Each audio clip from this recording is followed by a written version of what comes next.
Eu matei o meu casamento com um sorriso falso na noite em que o encontrei na cama com a secretária dele, o cheiro de perfume barato misturado ao suor dele como um veneno que me corroía por dentro. Ele jurou que era um erro, mas no dia seguinte, acusou-me de roubar os documentos da empresa familiar, aqueles papéis que valiam milhões, escondidos no nosso cofre em Alfama. E eu deixei-o acreditar que era fraca o suficiente para chorar em silêncio, enquanto planeava o inferno que ele merecia, porque em Portugal, a vingança não grita, ela sussurra como o vento do Atlântico. O sol de Lisboa entrava pelas janelas entreabertas da nossa casa em Alfama, pintando as paredes de azulejos antigos com tons de laranja e ouro, como se o dia tentasse fingir que nada de mal acontecia atrás daquelas portas de madeira lascada. Eu estava na cozinha, o aroma do café fresco misturando-se ao sal do Tejo que subia da rua, quando o telefone tocou. Era a Maria, a minha melhor amiga desde os tempos da escola em Sintra, com a voz trêmula como se tivesse visto um fantasma. Antónia, tu não vais acreditar no que eu vi ontem à noite no Barro Alto. Teu João. Com aquela rapariga da contabilidade dele. Eles estavam. Bem, tu sabes. O mundo parou. O bolo de café escorregou das minhas mãos e estilhaçou-se no chão de pedra, o líquido negro espalhando-se como sangue fresco. Eu, com 42 anos, casada há 18, mãe de 2 filhos que estudavam em Coimbra, e de repente, tudo se resumia a uma traição barata num bar de fado onde o lamento das guitarras cobria os gemidos dos infiéis. Eu não chorei. Não gritei.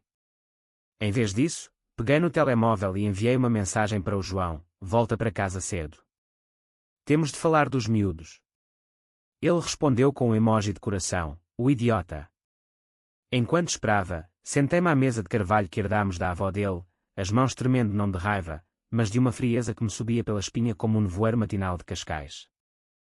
Quando ele chegou, o fato amarrotado e o sorriso culpado, eu servi-lhe um copo de vinho do Douro, tinto e encorpado, e disse: conta-me tudo, amor. Sem mentiras. Ele gaguejou, inventou uma história de stress no trabalho, de como a empresa de importação de vinhos estava à beira da falência por causa da crise pós-pandemia. Mas eu via nos olhos dele, aqueles olhos castanhos que outrora me fizeram apaixonar-me no Rossio, o pânico de um homem apanhado na rede. É só uma vez, Antónia. Ela não significa nada. Tu és a minha vida. Eu sorri. Um sorriso que não chegava aos olhos, como aqueles retratos de fado onde a saudade é uma máscara. Eu acredito em ti, João. Mas e os papéis da empresa? Desapareceram do cofre. Alguém os roubou. Ele empalideceu. O quê? Quando? Esta semana. Talvez durante a tua reunião de ontem. A semente da dúvida plantou-se. Ele começou a olhar para mim como se eu fosse uma ladra, não uma esposa traída. Naquela noite, enquanto ele dormia ao meu lado, o peito subindo e descendo em ritmo culpado, eu levantei-me e fui para o escritório. Abri o laptop e comecei a pesquisar: leis de divórcio em Portugal, partilha de bens em casamentos comunitários, como rastrear transferências bancárias sem deixar rasto. O coração batia-me forte, mas não era medo, era o primeiro gosto de poder que sentia em anos. Os dias seguintes foram uma dança de mentiras. Eu cozinhava bacalhau à brás como se nada, levava os miúdos ao futebol no Estádio da Luz aos fins de semana, e à noite, quando ele me tocava, eu fingia prazer com gemidos ensaiados. Mas por dentro, eu catalogava tudo: as chamadas dele para números desconhecidos, os cheques assinados para consultoria que somavam milhares de euros, o jeito como ele evitava os meus olhos durante o jantar. Uma semana depois, veio a acusação. Estávamos no quarto, o ar pesado com o cheiro de lavanda do difusor que eu acendera para acalmar os nervos. Ele atirou um envelope para a cama: relatórios bancários falsos, impressos numa gráfica barata de Belém. Tu roubaste os documentos, Antónia. Admita. Queres destruir-me, é isso?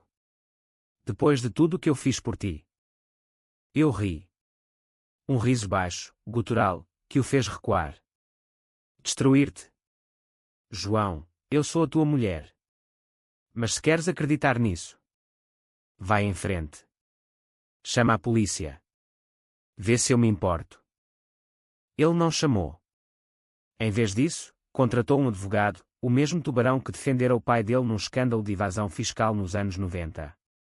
O divórcio foi iniciado com uma petição que me pintava como a vilã, infiel, ladra, instável. Os jornais locais de Lisboa, aqueles tabloides sensacionalistas que devoram escândalos como pastéis de nata, publicaram uma nota discreta, mas o suficiente para que as vizinhas em Alfama começassem a cochichar atrás das minhas costas. Eu saí de casa com uma mala de roupa e o colar de ouro que a minha mãe me dera no casamento, instalando-me num apartamento minúsculo em Chiado, perto da livraria Bertrand onde eu trabalhava como gerente. Os miúdos, o Pedro e a Sofia, choraram ao telefone, mas eu disse-lhes: mamãe está a lutar por nós. O vosso pai. Ele cometeu erros. Sozinho à noite, com o som distante dos elétricos subindo a colina, eu planeava. Não era raiva cega, era cálculo frio, como o vinho que envelhece nas caves do Porto. Descobri que a amante dele, a Carla, era mais do que uma distração. Ela tinha acesso aos livros contáveis, e juntos, estavam a desviar fundos para uma conta offshore nas Ilhas Caimã. Eu contactei um antigo colega da universidade, o Miguel, que agora trabalhava na autoridade tributária. Preciso de ajuda discreta, disse-lhe eu num café em Belém, o vento do rio a levar as minhas palavras. Ele hesitou. Antônia, isso é perigoso. Se o João descobrir. Ele já me destruiu. Agora é a minha vez de reconstruir das cinzas. Miguel concordou, por amizade e por um vislumbre do que eu fora outrora, a rapariga sonhadora Clara Camões na Marginal de Cascais. Enviou-me relatórios anónimos, transferências de 200 mil euros para uma empresa fantasma em Espanha, faturas inflacionadas para envios de vinho que nunca chegavam. Eu guardava tudo num pendrive escondido no forro da mala, esperando o momento. Enquanto isso, o João pavoneava-se. Mandava-me mensagens de vitória. Assinei o acordo preliminar. Os bens ficam comigo, por causa do teu roubo. Ele acreditava que vencera, que eu era a tola que chorava sozinha no Chiado, a olhar para o castelo de São Jorge como se ele fosse o meu único refúgio. Mas eu sorria para o espelho todas as manhãs, aplicando o batom vermelho que ele odiava, e sussurrava: aguarda, amor. O fado ainda não acabou. Os meses passaram como o Douro em cheia. Eu voltei ao trabalho, organizando eventos literários na Bertrand, leituras de Saramago que atraíam intelectuais de todo o país, debates sobre a ditadura que me faziam lembrar como o meu pai lutara contra Salazar. O João, por seu lado, expandia o negócio, comprando vinhas no Alentejo com o dinheiro sujo, posando em fotos no Instagram com a Carla ao lado, disfarçada de parceira de negócios. Uma noite, durante uma festa de lançamento de um livro sobre traições políticas, irónico, não. Eu encontrei o Miguel novamente. Ele entregou-me um dossiê espesso, selado com cera vermelha como num romance de Eça de Queiroz. Aqui está. Provas irrefutáveis. Mas usa com cuidado, Antônia. Isso pode afundar não só ele, mas toda a família. Eu abracei-o, o cheiro de livros velhos misturando-se ao seu aftershave.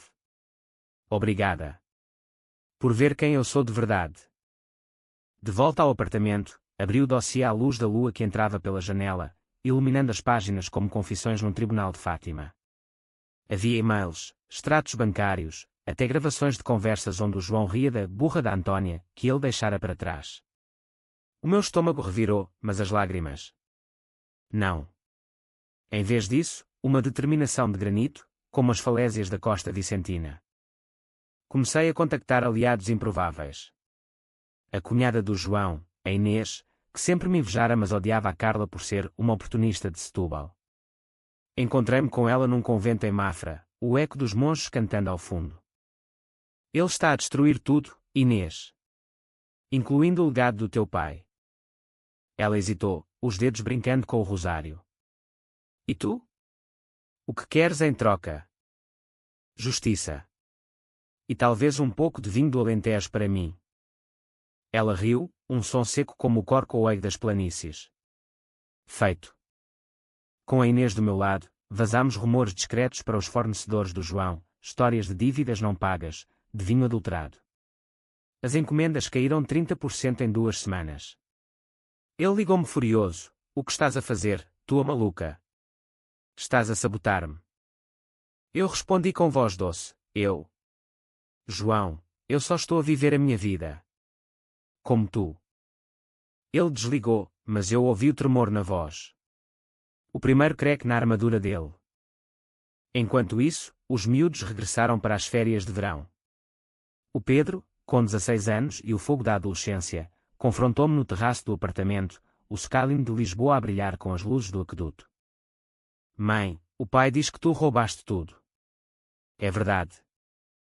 Eu olhei para ele, os olhos verdes iguais aos meus, e disse, não, filho. Mas ele roubou algo pior, a confiança. Agora, ajuda-me a cozinhar um cozido à portuguesa. Vamos precisar de força. A Sofia, mais quieta aos 14, abraçou-me em silêncio, e nessa noite, enquanto preparávamos a mesa com olivas e queijo da serra, senti o primeiro vislumbre de família reconstruída. Mas a vingança... Ela fervia por baixo, como o caldeirão de um bruxedo em Trás-os-Montes. O outono chegou a Lisboa com chuvas finas que lavavam as ruas de Alfama, transformando o empedrado em espelhos onde se refletiam as varandas de ferro forjado e os candeeiros de gás que ainda iluminavam as noites. Eu caminhava diariamente do Chiado até à Baixa, o casaco de lã apertado contra o peito, sentindo o peso do dossiê no bolso interior. Cada passo era um lembrete, paciência, Antónia. Em Portugal, as oliveiras não crescem da noite para o dia, elas resistem séculos de seca. O João, agora, vivia no nosso antigo duplex com a Carla, que se instalara como rainha, redecorando com cortinas floridas que ele detestava. Eu sabia porque a Inês me contava tudo, as discussões sobre contas, os jantares frios onde o vinho azedava na garrafa. Ele está paranoico, disse-me ela numa chamada, o som de sinos de igreja ao fundo, provavelmente de uma missa em Évora. Pensa que tens um amante, alguém a ajudá-la a vingar-te. Eu ri. Um amante. Inês, o meu único amor agora é um bom expresso e a lei. Mas a verdade era que o Miguel se tornara mais do que um aliado. As nossas reuniões nos cafés de Belém estendiam-se até ao anoitecer, falando não só de finanças, mas de livros. Ele adorava a pessoa, eu preferia Sofia de Melo Brainer. Uma noite, sob as luzes amareladas da pastelaria de Belém, ele pegou na minha mão. Antónia, tu mereces mais do que vingança. Mereces paz. Eu retirei a mão devagar, o toque dele quente como o sol de agosto em Lagos. A paz vem depois, Miguel. Primeiro, a justiça. Ele não insistiu, mas os seus olhos diziam o resto. E eu? Senti um formigueiro, um lembrete de que o corpo ainda ansiava, mesmo no meio do caos. Enquanto isso, avancei no plano. Com as provas da Inês, contactei o jornal público, não os tabloides, mas o sério, que investigava corrupção como um cão de caça. O repórter, um homem magro chamado Rui de Braga, encontrou-me numa esplanada em Rossio, o cheiro de castanhas assadas no ar. Senhor Ruiz, isto não é sobre mim. É sobre um homem que traiu a família e o país, desviando impostos para offshores enquanto Portugal se recupera da crise. Ele folheou o dossiê, os olhos semicerrados. Perigoso. Se publicarmos, ele processa. Que processe.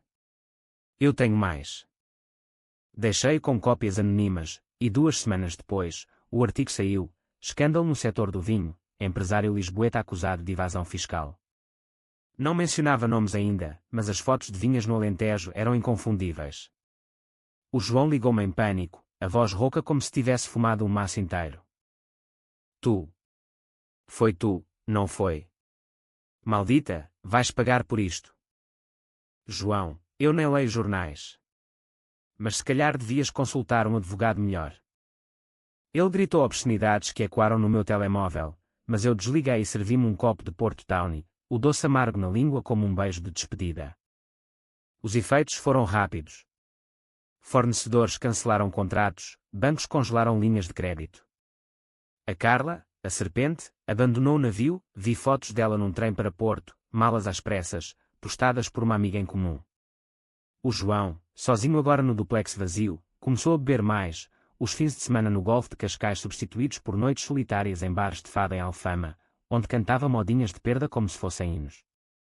Eu visitava os miúdos regularmente, levando-os a pastéis de nata na fábrica e passeios pelo oceanário, onde os tubarões nadavam em círculos eternos, lembrando-me da minha própria caçada. O Pedro confidenciou-me um dia, enquanto comíamos gelados no terreiro do Paço: o pai está destruído, mãe. Diz que te odeia, mas chora quando pensa que não vejo. O meu coração apertou, não por ele, mas pelo rapaz que o meu filho via. Ele colheu o que semeou, Pedro. Mas nós plantamos novo. A Sofia, mais intuitiva, desenhava-me retratos, eu como uma guerreira com escudo de azulejos, ele como um lobo ferido. És forte, mãe, disse ela, e eu abracei-a, sentindo o cheiro de shampoo de morango que me transportava para verões em Sagres. Mas a vingança não parava. Com o ruído público, orquestrei o golpe seguinte, uma denúncia anônima à Inspeção-Geral de Finanças. Miguel ajudou a formatar os documentos, as noites passadas no seu apartamento em Benfica, rodeados de pilhas de papéis e garrafas de vinho verde. Uma vez, exaustos, adormecemos no sofá, o braço dele sobre o meu ombro, e acordei com o coração acelerado, não de medo, mas de possibilidade. Desculpa, murmurou ele ao amanhecer, o sol filtrando pelas persianas. Não peças. É humano. A inspeção caiu como um raio. Auditores invadiram o escritório do João em Marvila, confiscando computadores e arquivos. Ele foi interrogado na PJ, as manchetes agora gritando o nome dele, João Ferreira, herdeiro do Império do Vinho, envolvido em fraude de milhões. Eu lia as notícias no meu apartamento, o chá de camomila a arrefecer na caneca, e permitia-me um sorriso genuíno. Mas por dentro, o peso crescia. As vizinhas em Chiado, outrora simpáticas, agora viravam a cara, um cliente na Bertrand sussurrou, ladra, ao passar. A traição dele tornara-se a minha culpa, na lógica torcida de uma sociedade que ainda julga as mulheres primeiro. Uma noite, o João apareceu à minha porta, bêbado e desgrenhado, o fato pendurado no corpo magro. Bateu com punhos cerrados, o eco no corredor como tiros. Abre, Antónia. Preciso de falar. Abri, o coração batendo mas a voz firme. O que queres, João? Vingança. Vai para a cadeia primeiro. Ele caiu de joelhos no tapete, lágrimas misturando-se ao ranho. Eu errei. A Carla. Ela manipulou-me. Os papéis, o roubo, foi ela. Eu pensei que eras tu, mas agora vejo. Volta para mim. Os miúdos precisam de nós. Olhei para ele, aquele homem que jurara amar-me até que a morte nos separasse, agora um farrapo aos meus pés. Por um segundo, a compaixão aflorou, memórias de casamentos em igrejas de Óbidos, de noites de amor sob estrelas em Évora. Mas então, lembrei-me do cheiro no bairro alto, das acusações que me roubaram a dignidade. Demasiado tarde, disse eu, fechando a porta devagar.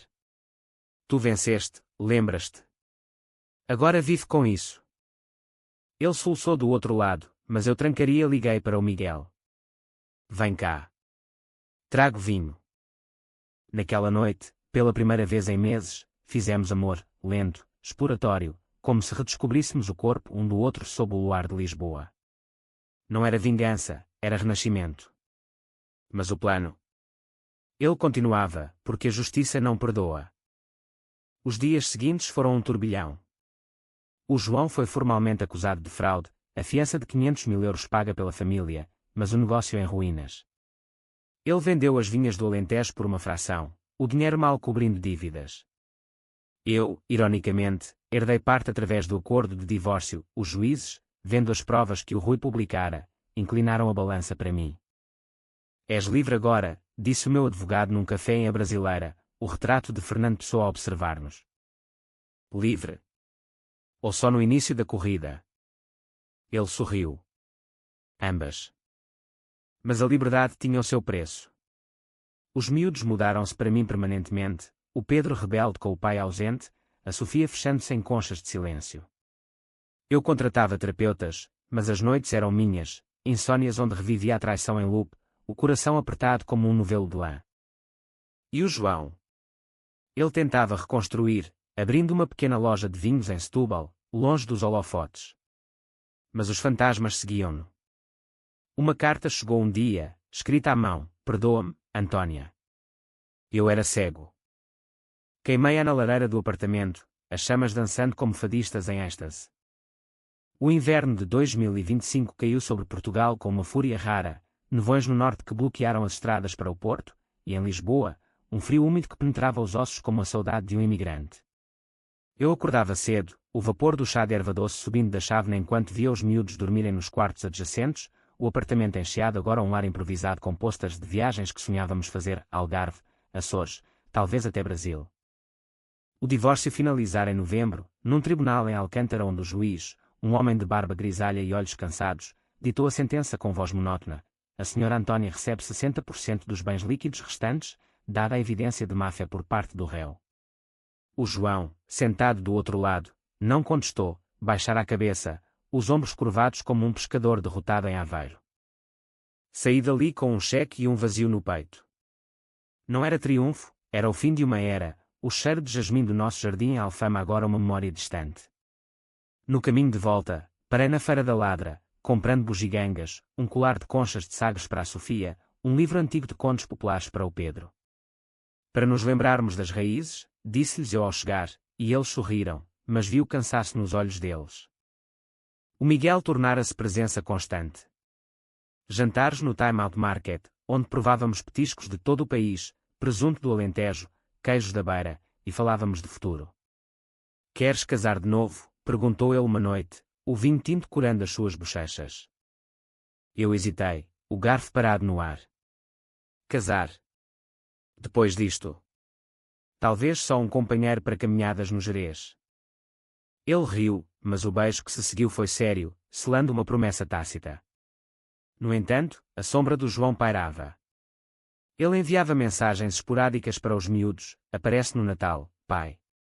Mas o Pedro respondia com monossílabos, a raiva adolescente a ferver. Então, veio o contra-ataque. Em dezembro, enquanto decorava a árvore de Natal com enfeites de cortiça do Alentejo, o Rui ligou, Antônia, cuidado. O João contratou detetives. Estão a seguir-te, a tentar provar que orquestraste tudo. O meu sangue gelou. Olhei pela janela, vendo vultos nas sombras do chiado, o trânsito de elétricos como um véu. Provas. Ele alega que falsificaste documentos. Vai a tribunal pedir revisão do divórcio. A fúria subiu, quente como o vinho mulato. Marquei uma reunião com o meu advogado, mas por dentro, planeava sozinha. Se ele queria guerra suja, eu daria. Contactei a Inês novamente, agora em Évora, onde ela gerenciava a herdade familiar. Ele está desesperado. Diz que tu e o teu amante, o Miguel, suponho, conspiraram. Ela riu, o som ecoando como uvas pisadas. Deixa comigo. Vou lembrar aos primos dele as dívidas antigas. Os dias tornaram-se uma vigília. Eu variava rotas para a Bertrand, tomava táxis em vez de metro, e à noite, verificava trancas 2 vezes. O Miguel queria proteger-me, muda-te para o meu apartamento em Benfica. É mais seguro. Não, respondi, teimosa como uma cabra serrana. Esta é a minha cidade. Ele não me tira isso. O Natal chegou com neve improvável em Lisboa, cobrindo o castelo como açúcar em rabanadas. Celebramos em família, eu, os miúdos, Miguel e até a Maria, que trouxe fado caseiro no ukulé. Rimos de histórias antigas, cantámos Noite de Natal, até as vozes roucarem, mas por baixo, a tensão zumbia como um mosquito no verão do Minho. Na véspera, o João apareceu sem aviso, parado à porta com um embrulho mal embrulhado. Os miúdos congelaram na sala, o Pedro apertando os punhos. Pai, murmurou a Sofia. Filhos, eu. Trouxe prendas. A voz dele tremia, o rosto inchado de noites sem sono. Eu cruzei os braços. Entra, mas só por eles. Sentámo-nos à mesa, o peru assado intocado, o ar espesso com silêncios. Ele tentou conversa, lembram-se das neves em Serra da Estrela? Quando éramos felizes. O Pedro explodiu, felizes. Tu destruíste tudo. Traíste a mãe, roubaste-nos. O João empalideceu, lágrimas caindo no prato. Eu sei, filho. Eu era fraco. Mas amo-vos. Eu intervim, voz baixa, ama-nos o suficiente para confessar tudo à PJ. Os desvios, a Carla, tudo. Ele olhou para mim, os olhos vermelhos. Tu queres a minha ruína total? Não. Quero a verdade. Para que os miúdos vejam que é justiça. Ele saiu naquela noite, o embrulho esquecido, e chorei pela primeira vez em meses, não por ele, mas pela família que nunca seríamos. O Miguel abraçou-me, sussurrando, acabou, amor. Deixa ir. mas não acabara. Dias depois, o tribunal marcou audiência para revisão. O João apresentou provas, fotos granuladas de mim com Miguel, e-mails manipulados sugerindo conluio. O meu advogado rebateu com contraprovas, mas o juiz, cético, adiou para a investigação. A paranoia cresceu. Senti olhos em cada esquina, no mercado de Campo de Ourique, onde comprava peixe fresco, na missa de domingo em São Roque, onde rezava por força. Uma noite, acordei com um barulho, a porta arrombada, papéis espalhados. Nada roubado, mas uma mensagem no espelho, escrita com batom, para desmentir, puta. Chamei a polícia, mas sem impressões, era inútil. O medo instalou-se, um companheiro indesejado como o vento de noroeste a ericeira. Falei com o Rui, mais um artigo. Sobre assédio pós-divórcio. Faz dele o vilão. O Público publicou, vítima de traição torna-se alvo, empresário acusado de intimidação. As redes explodiram, hashtags como Mulheres Portuguesas Unidas, apoio de feministas em Coimbra a Faro. O João negou, mas o dano estava feito, a loja em Setúbal fechou por boicotes. Ele ligou-me, voz quebrada, basta, Antónia. Eu confesso. Amanhã, na PJ. Porquê agora? Porque te amo ainda. E odeio o monstro que me tornei. Desliguei, o coração em conflito. Era vitória? Ou apenas o começo de um vazio maior? O dia da confissão chegou com sol invernal, o Tejo brilhante como diamantes partidos. Fui à PJ como testemunha, vendo-o algemado, o rosto cinzento. Obrigado, murmurou ele ao passar. Não respondi. Saí para o ar livre, o cheiro de mar encher-me os pulmões, e pela primeira vez, senti leveza. Mas a cicatriz? Ela ficaria, como as marcas de azulejos rachados em Alfama. A primavera irrompeu em Lisboa como um fado alegre, jacarandás roxos tingindo as ruas do Príncipe Real, o ar perfumado com o doce das laranjas em blume nos jardins de Belém. O João cumpria prisão domiciliária em Setúbal, monitorizado por pulseira eletrónica, enquanto o julgamento se arrastava nos tribunais de Lisboa, um circo de advogados em fatos cinzentos, jornalistas à porta como abutres no Alentejo seco. Eu, agora, respirava. O apartamento enxeado transformara-se num ninho, estantes cheias de livros da Bertrand, uma horta pequena na varanda com manjericão e tomilho, os miúdos florescendo na rotina. O Pedro inscreveu-se no clube de xadrez da escola, estratégia aprendida das minhas lições de vingança. A Sofia compunha poemas, versos de dor e renascimento que me faziam chorar em segredo. O Miguel propôs formalmente numa noite de abril, ajoelhado no mirador da Senhora do Monte, o skyline da cidade a nossos pés como um tapete de luzes. Casa comigo, Antónia. Não por pena, mas por amor verdadeiro. As lágrimas vieram, quentes e salgadas como o Atlântico. Sim. Mas devagar. Eu ainda curo. O nosso noivado foi discreto, um jantar com amigos na cervejaria Ramiro, lagostas e vinhos do Dão, risos que curavam feridas. A Maria ergueu o copo, às mulheres que se erguem como sobreiros após o fogo. Mas o passado não morria fácil. O João, da sua prisão dourada, enviava cartas via advogado, apelos de arrependimento, pedidos para ver os miúdos. O Pedro recusava, ele que sofra como nós sofremos. A Sofia, mais branda, visitou uma vez, voltando com olhos inchados. Ele chorou, mãe. Diz que te ama ainda. Eu abracei-a, o amor dele era posse, filha. Teu. É liberdade. O julgamento começou em maio, o tribunal lotado com curiosos e câmaras de TV. O João, pálido no banco dos réus, testemunhou primeiro, eu traí a minha mulher, sim. Desviei fundos por ganância. Mas ela manipulou tudo para me destruir. O meu advogado apresentou as gravações, os e-mails, as transferências. O Rui cobria para o público, os artigos diários expondo a teia de mentiras. A Carla testemunhou por videochamada de Espanha, voz trêmula, ele me prometeu o mundo. Mas era tudo ilusão. O público murmurava, eu sentia os olhares, alguns de pena, outros de admiração. Quando chegou a minha vez, subi ao estrado com a cabeça erguida, o colar de ouro da mãe brilhando ao pescoço. Sim, planeei a queda dele, disse eu, voz e quando no salão de mármore. Não por ódio cego, mas por justiça. Ele traiu o nosso lar, a nossa família, o país. Eu apenas revelei a verdade. O juiz, impassível, anuiu. O verdito veio em junho, 10 anos suspensos, multa de 2 milhões, restituição total. O João desabou, soluçando como uma criança, enquanto eu saía para o sol de verão, o Tejo a aplaudir com ondas. A mídia me transformou em heroína, entrevistas na RTP, convites para palestras em universidades de Coimbra. A mulher que desmascarou o traidor, titulavam.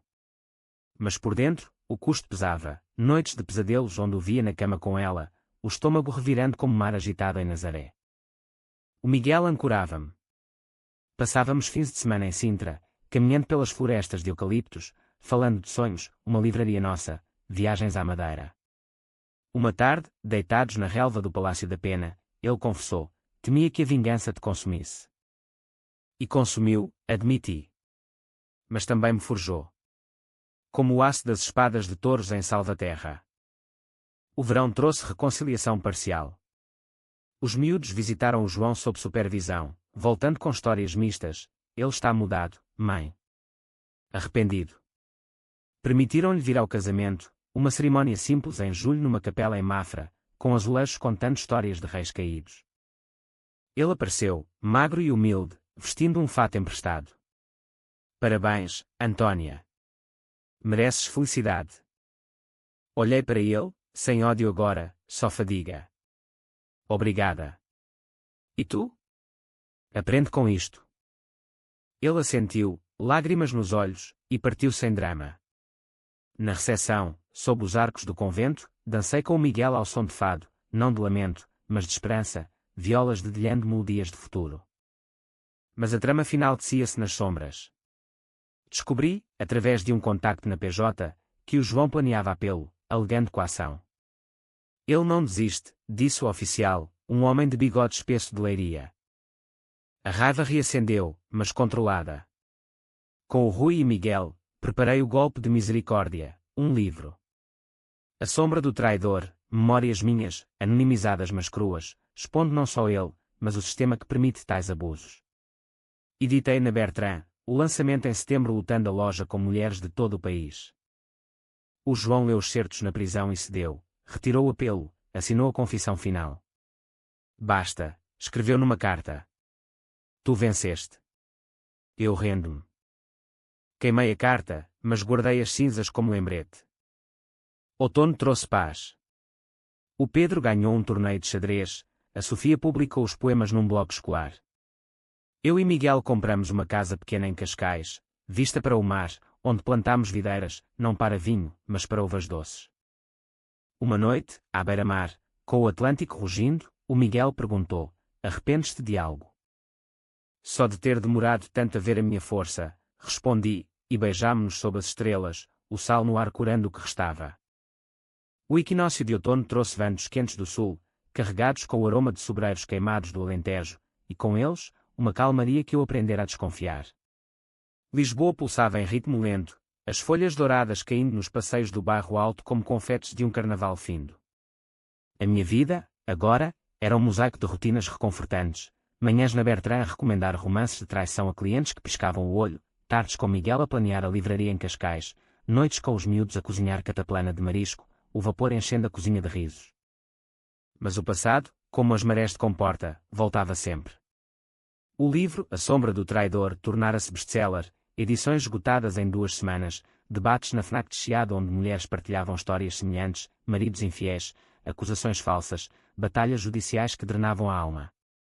Eu moderava com voz firme, mas por dentro, cada testemunho era um espelho, eu podia ser tu, pensava, vendo rostos cansados de Évora a Viseu.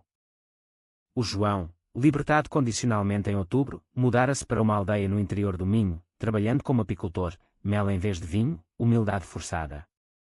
Enviava postais ocasionais para os miúdos, fotos de colmeias ao sol, mensagens de saudades do pai que errei. O Pedro guardava-os sem ler, a Sofia respondia com desenhos de abelhas dançantes. Uma carta chegou para mim, selo de Braga, Antônia, li o teu livro. Dói como sal em feridas abertas, mas mereço. Se puderes, perdoa.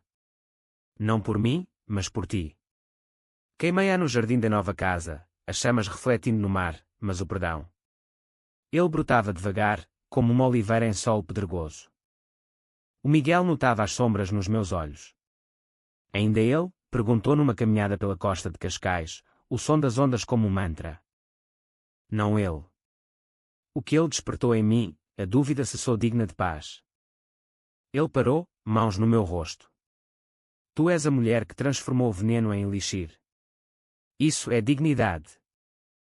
Casámos em novembro, numa cerimónia ao ar livre em Guincho, vento salgado bagunçando véus, amigos de todo o país, da Maria com o seu ukulele Rui com cadernolia pronto. O Pedro foi o padrinho, discurso trêmulo mas honesto. A minha mãe ensinou-me que a força não é gritar, é sussurrar até o mundo ouvir. A Sofia espalhou pétalas de laranjeira, e quando trocámos alianças, ouro simples de joalheiro em Porto, senti o clique final de uma porta fechando.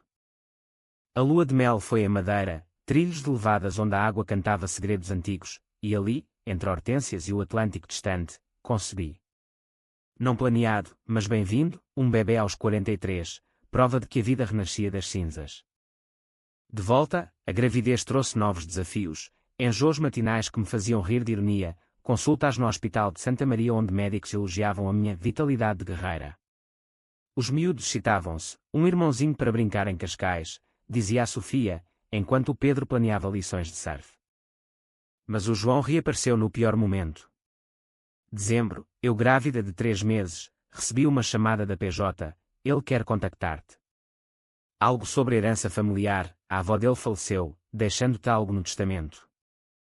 Hesitei, o bebê chutando como um aviso. Marquei encontro num café neutro em Santarém, meio caminho entre mundos. Ele chegou de moto velha, barba crescida, cheirando a mel e terra. Obrigado por vires, disse, voz rouca. Não é armadilha. A avó. Ela sempre te amou mais. Deixou-te a casa em Alfama. O choque gelou-me. Aquela casa, berço dos nossos pecados e alegrias. Porque eu? Porque via a verdade. E eu? Eu era o neto ingrato. Ele empurrou papéis. Assina. É teu. Olhei para ele, vendo não o traidor, mas o homem quebrado. Obrigada. E tu? Como estás? Sobrevivendo. As abelhas ensinam paciência. Um sorriso triste. Felicidades pelo casamento. Ouvi dizeres. Sim. E um bebê a caminho. Os olhos dele brilharam, dor, talvez orgulho. Cuida deles, Antônia. És a melhor mãe. Partiu, e eu chorei no carro, o sol poente tingindo o tejo de sangue. Perdão? Não total, mas suficiente para soltar as correntes. O ano novo trouxe neve em Lisboa novamente, rara como milagres em Fátima. Celebramos na casa de Alfama, agora minha, com família e amigos, fogaças quentes, uvas para os desejos, o Pedro a brindar à nova era. O Miguel segurava a minha barriga, sussurrando ao bebê histórias de heróis portugueses, Viriato, a rainha de Leonor. Mas a trama psicológica não acabava. Sonhos assombravam-me, o João na cama com a Carla, mas agora eu era ela, traindo-me a mim mesma. Acordava suada, questionando, sou vingativa? Ou justa? O terapeuta, uma mulher sábia de Aveiro, disse, ambas. A humanidade é isso, cinzento, não preto e branco. Aceitei. O bebê nasceu em março, uma menina chamada Luz, olhos como o Tejo ao amanhecer. O parto em Cascais foi caótico, contrações no trânsito, mas o choro dela foi sinfonia, curando o que restava. O João soube via carta dos miúdos, enviando um urso de peluche de Braga. Para a mana, escreveu. Guardei na prateleira, trégua silenciosa. A vida fluía agora, a livraria Páginas do Tejo aberta em Cascais, eventos com autores locais, a luz a gatinhar entre estantes. O Pedro foi para a Universidade em Lisboa, xadrez e economia, a Sofia, arte em Porto. Eu escrevia o segundo livro, não de sombra, mas de luz, renascimento em azulejos. Uma tarde de verão, na praia do Guincho, com o vento a chicotear as dunas, o Miguel perguntou, o que vem a seguir? Olhei para o horizonte, ondas eternas. Viver. sem planos de vingança, só de amor. E assim, o ciclo fechava, não com um bang, mas com um sussurro, como o fado que termina em nota alta. O verão de 2026 esticou-se preguiçoso sobre Portugal, o calor ondulando as planícies do Alentejo como miragens de oásis perdidos, e em Cascais, o mar azul cobalto lambendo a areia como um amante relutante.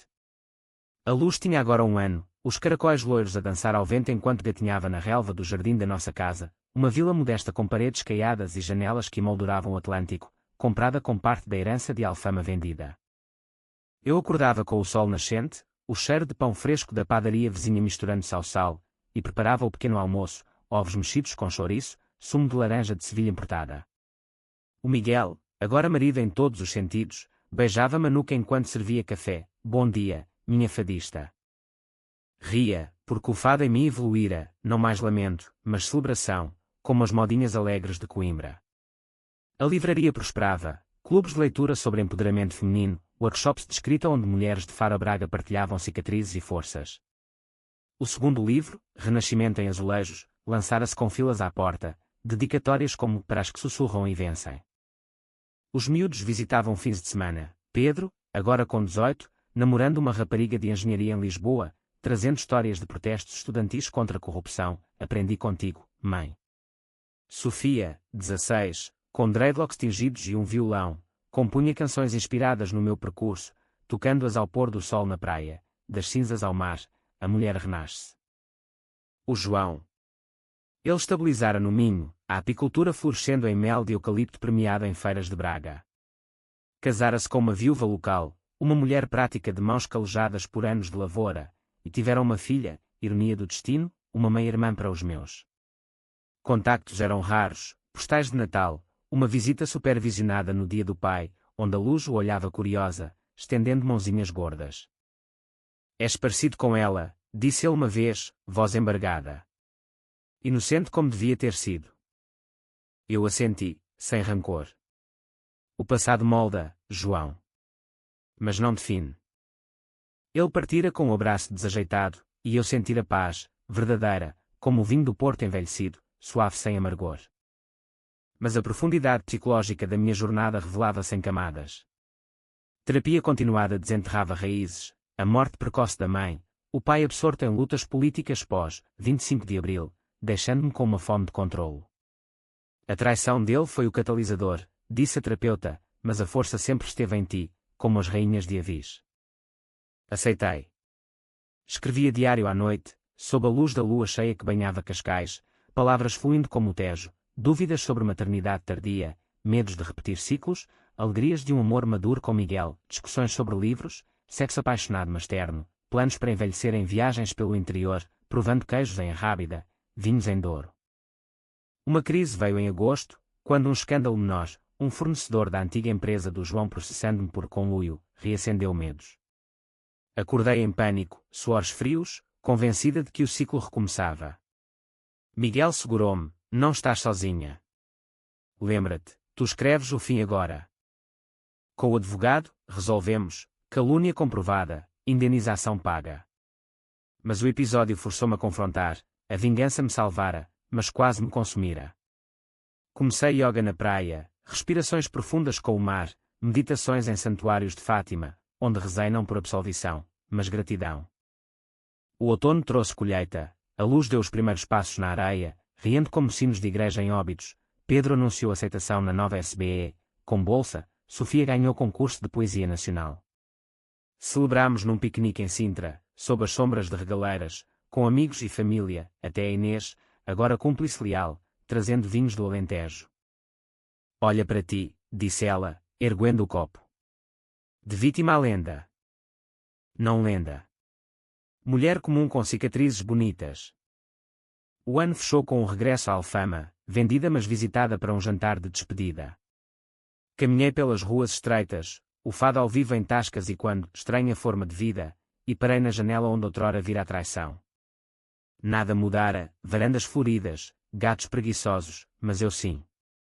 De volta a Cascais, com a família adormecida, sentei-me no terraço, o mar negro salpicado de estrelas. O Miguel juntou-se, braço ao redor. O que pensas? Que deixei-o acreditar que venceu para eu vencer de verdade. E agora? Vivemos o epílogo. Ele beijou-me, e sob o céu português infinito, sob, a vingança fora o fogo, o amor, as cinzas férteis. Em Portugal, onde a história é tecida de perdas e retornos, eu escolhera o retorno, não ao passado, mas a mim. E assim, o sussurro tornava-se canção, eterna como o Tejo.